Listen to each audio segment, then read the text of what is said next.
सेठ को रोता हुआ देख करके वो संत ठिठक जाता है, रुक जाता है, पूछ लेता है सेठ क्यों रो रहे हो। और पूछते ही सेठ अधिक रोना शुरू कर देता है। रोने वाले से अगर पूछो क्यों रो रहे हो, क्या दुख है, क्या तकलीफ है, तो बताता तो नहीं है क्या तकलीफ है, लेकिन रोना ज़्यादा कर देता है, थोड़ा रोने की स्पीड बढ़ाता है। इसलिए जो बुद्धिमान लोग होते वो रोने वाले से कभी पूछते नहीं क्यों रो रहे हो, क्या दुख है। वो जब रोना कोई शुरू करता, घर में कोई लेडीज़ रोने लग जाती है, तब वो चुपचाप गाड़ी लेकर निकल जाता है। 3 घंटे बाद वापस आता, तब तक सब ठीक ठाक हो जाता है। ये भी बहुत खिलाड़ी का काम है।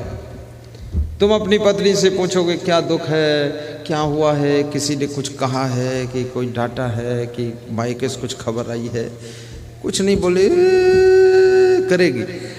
अब तुम कुछ मत पूछो, चुपचाप साइकिल ले लो, निकल जाओ वहाँ से, चतुर खिलाड़ी बनो, और 2-4 घंटे बाद आओ, शाम को आओ, तब तक सब ठीक ठाक मिलेगा। उसको ये पता नहीं चलना चाहिए कि मेरा दुख पति को पता चला है, पता चला कि पाताल चले गए अपन।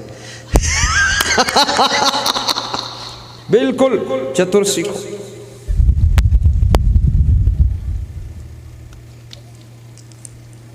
कोई घर में ज्यादा मुंह फुलाए, पूछो मत मुंह क्यों फुलाए, उसका मुंह देखो मत ज्यादा, बस अपना काम चालू रखो, क्योंकि मुंह फुलाने में भी तो थक जाएगा, तो शाम तक तो मुंह को ढीला करेगा ही, कहाँ तक फुलाएगा। ऐसे ऐसे बहुत मुंह फुलवा बैठे हैं बुद्धिहीन लोग, न काम करेंगे न करने देंगे, कहीं मुंह फुलाएंगे, कहीं गाल फुलाएंगे, कहीं ओंठें फुलाएंगे, कहीं खोपड़ी बाल फुलाएंगे, गुलगुब्बा बनाएंगे, नाटक चलती रहेगी। इसलिए अपने काम में लगे रहो और स्वयं कभी मुंह न फुलाया करो, नाराज मत हुआ करो, बुद्धिमान बनो। और कभी मन में दुख लग जाए तो भी इस टाइम पर भोजन कर लिया करो, काम किया करो।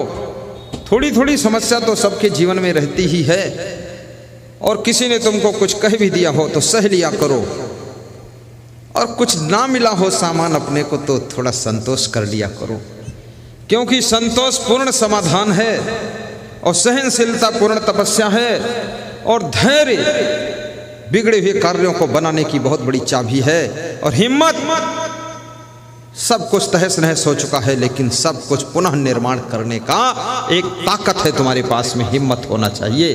कभी घबराइए मत, और याद रखना जो इस दुनिया के दुखों को सह नहीं सकता है, उस इस दुनिया के अंदर सुख पा भी नहीं सकता है। इसलिए दुखों को सहना सीखो, दुखों में मुस्कुराना सीखो, और कष्टों में हंसना सीखो, और पीड़ा कितनी हो, बीमारी हो, लेकिन उसको भी झेलना सीखो। एक भक्त कह रहा था मेरी पत्नी को कैंसर, मेरी बेटी को कुछ रोग है, बेटे को रोग है। तो हमने कहा कारण क्या है? बोले सबके सब मोटे बहुत हो गए। तो हमने कहा कितने मोटे? बोले जितने हो सकते आखिरी तक सब मोटे, 1.5 कुंटल सब है। हमने कहा तुम? बोले मैं तो पहले से 1.5 कुंटल हूँ। मैंने कहा तुम्हारे रोग कोई है कि नहीं?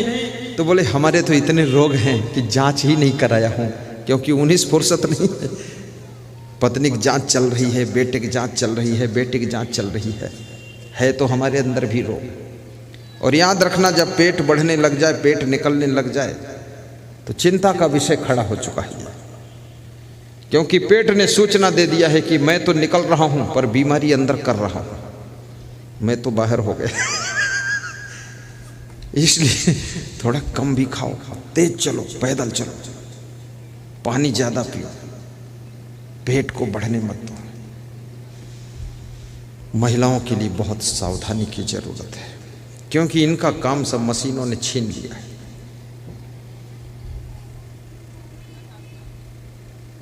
आटा भी मशीन पीसती है, आटा मशीन मारती है, अब तो रोटी भी मशीन बनाती है, और चावल भी मशीन बनाती, धान कूटती है। और आजकल ऐसे ऐसे यंत्र आ गए भोजन बनाने के, जो भोजन में 4 घंटे लगते थे, अब तो 1 घंटे में भोजन रेडी हो जाता है। गैस चूल्हा है, और हमारा भक्त सुनील गैस देता है, गैस कंपनी है उसके पास। और मोदी जी ने कितने करोड़ लोगों को गैस दिया है, कितनी महिलाओं को, सबको गैस दिया। लेकिन ये गैस जो आई है ना, चूल्हे में तो गैस है, अगर मेहनत नहीं करोगे तो पेट में भी गैस बनेगी, सब गैस ही गैस रहेगी। इसलिए मेहनत करो, खूब झाड़ू पोछा लगाओ, 2-4 भैंस पालो। जिसके घर में 2-4 है भैंस तो उसके पेट में नहीं रहेगी गैस, क्योंकि भैंस का पड़वा भागे तो उसको रपटाओ तो व्यायाम हो जाएगा। पड़वा की रस्सी पकड़कर तुम खींचो, पड़वा तुमको खींचे, खींचा खींची में हार्ट अटैक की बीमारी खत्म हो जाएगी। हाँ ऐसा मैंने देखा खींचते हुए महिलाओं को, बड़ी ताकत लगा रही, पड़वा भी ताकत लगा रहा।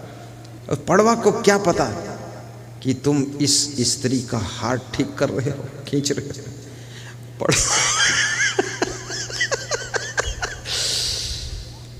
गरीबी भी दूर हो जाएगी। दुग्ध उत्पादन करो, काम करना बुरा नहीं है। धन कमाना चाहिए, धनवान बनना चाहिए, धन से धर्म की रक्षा भी करना चाहिए, अच्छा मकान बनाना चाहिए, अच्छी गाड़ी भी लाना चाहिए और अच्छे कपड़े भी पहनना चाहिए, और गुरु जी को भी अच्छे कपड़े पहनाना चाहिए।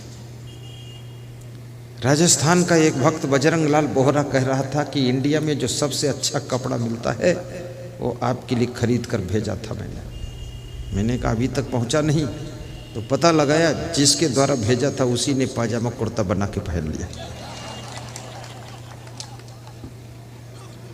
तो भेजने वाले को बहुत दुख लगा, तब से आज तक दोबारा भेजा नहीं। बोले बीच ही में लोग पहन लेते हैं, तो हमने कहा इंडिया टॉप कपड़ा जो पाएगा वही पहन लेगा, थोड़ा मीडियम भेजते। बोले नहीं अब तो जो देना है अपने हाथ में आपको दे दूंगा मैं।